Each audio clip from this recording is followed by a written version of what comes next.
اكتر حاجه كانت بتخليني معرفش اركز في المذاكره وهي الموبايل. كنت ببدا ان انا اذاكر عادي والموبايل جنبي، وبعد كده مثلا لما بيجيلي نوتيفيكيشن او حاجه بقول لنفسي هي ثانيه بس هرد على المسج وخلاص، والثانيه بتجيب دقايق والدقايق بتجيب ساعات، وبلاقي نفسي ان انا قعدت ساعه بتفرج، رديت على المسج وكمان اتفرجت على الستوريز ودخلت على الانستجرام وعلى التيك توك وهكذا، ووقت المذاكره تقريبا ضاع. وبعد كده بحاول ان انا ارجع للمذاكره تاني، بس المشكله ان انا بضطر ان انا اعيد الحاجات اللي انا ذاكرتها قبل كده علشان اربط كله ببعض واكون انا مركزه ان انا بذاكر ايه بالظبط، وافضل كده طول الوقت ما بين ان انا بذاكر وامسك الموبايل شويه لو انا تعبانه او حاجه امسك الموبايل وبعد كده ارجع ان انا اركز في المذاكره تاني. والنتيجه في الاخر ان انا مثلا لو عندي فيديو بسمعه لمده ساعتين بلاقيه خد معايا 3 او 4 ساعات، والمشكله الاكبر ان بيكون ذاكرته اصلا وقضيت الوقت ده كله من غير تركيز، يعني ولا اكن عملت اي حاجه.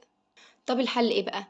اول حاجه بقيت اصلا ان انا ما اخليش مذاكرتي على الموبايل، وبعدين بقفل الموبايل باور وببعده عني ما بخلوش جنبي خالص.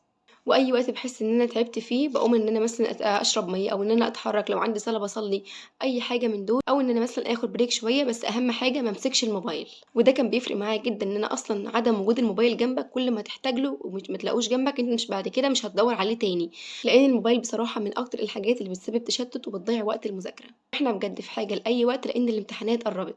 بس كده ده كان الفيديو بتاعنا النهارده. لو عجبك الفيديو ما تنساش تعمل لايك وشير عشان غيرك يستفيد، واستنى الفيديو الجاي.